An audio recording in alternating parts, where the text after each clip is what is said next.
Alright, let me make one quick disclaimer before we watch the video. I am not a mechanic and I am no expert when it comes to things like this. So considering there was no video anywhere on how to do this, there's a few videos on how to change the bulb but not the assembly. So hopefully my little tutorial that I give you here will actually help you out. And if you're a beginner just like me, you'll see kind of how it is. At some point I did have a little bit of a struggle and I'll walk you through that part. So first step is to turn the wheel the other way, unlike what I did here, so that there's room for your head so you can peek behind the fender. You won't need to jack the car up for this unless you want to. You only need to move part of the fender well out of the way for this. And you will need to remove two bolts holding part of the inner fender well on, and this is what they look like. So next step is obviously removing the light bulb, as you can see here. As soon as you can peek your head in there, have some needle nose pliers ready so that you can pinch these two ends together. Then you are ready for the next step. You're going to be at the front of the car underneath the bumper. So now you're going to have your flathead screwdriver and you're going to pry this piece away from that end, and then you're going to take your other hand and actually push the fog light out.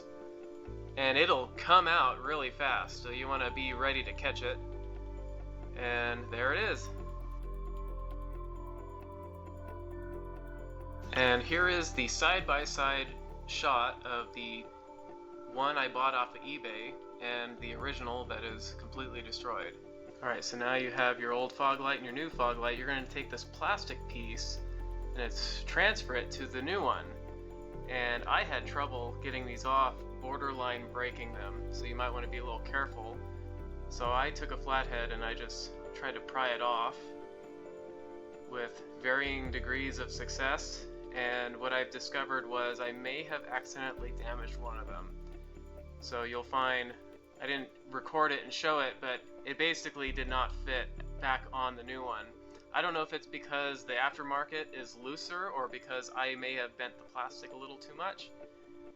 Who knows? But what I would say, if you run into that situation and it won't fit on snugly, I would just put a dab of hot glue or something in there. But mine's in there dangling free, but it's friction held in, so I'm not worried about it falling off.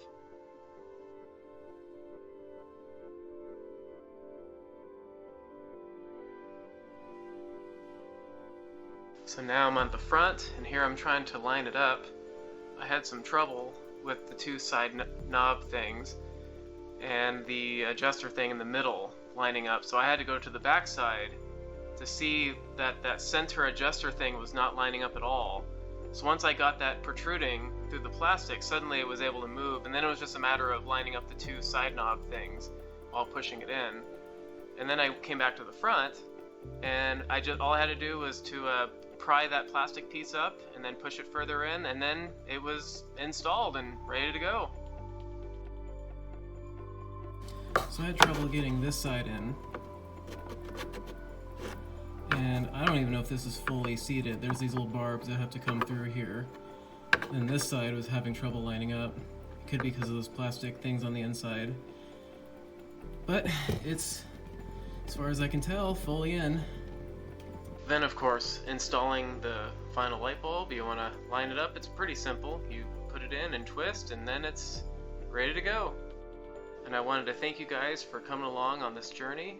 This was my first time doing this, and it turned out to be good, and it's working great. And when you get done, be sure to reward yourself with some cookies, because that's what I did, and I deserved it.